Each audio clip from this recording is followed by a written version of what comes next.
Hi everyone, my name is Alma and I recently graduated from Washington University in St. Louis with a degree in honors psychology and dance.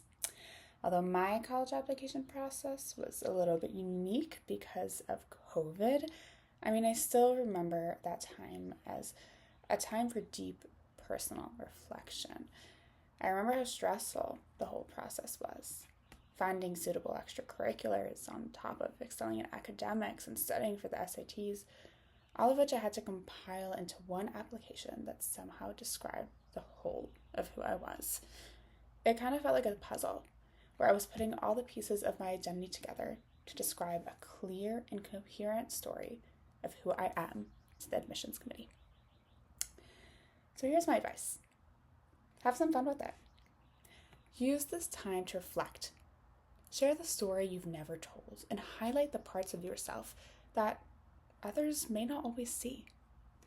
This is one of the only times in your life where someone genuinely wants to hear your story on your terms and the way you want to tell it.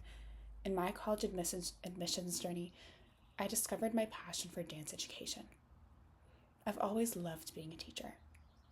At 13, I began tutoring Hebrew and helping at my local dance studio.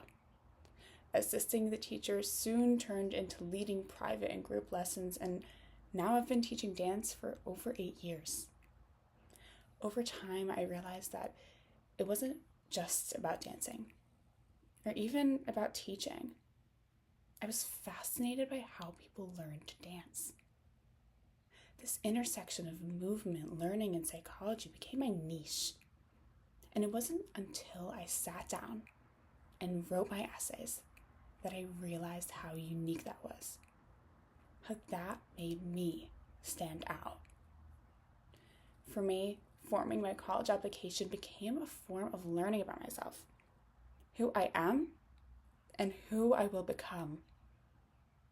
When you treat it as a chance for self-understanding, it becomes less daunting and far, far more meaningful. I've always loved reflecting on past experiences, which is why I found joy not only in writing my own essays, but also in helping others craft theirs. And yes, the whole process is very difficult. It feels like there's so much weight on your shoulders. But I'm telling you now, it all works out. At WashU, I found incredible friends, collaborative and intellectually challenging classes, and research opportunities I never imagined. Looking back, I truly and wholly believe that I ended up exactly where I was meant to be. And I'm sure that you will too.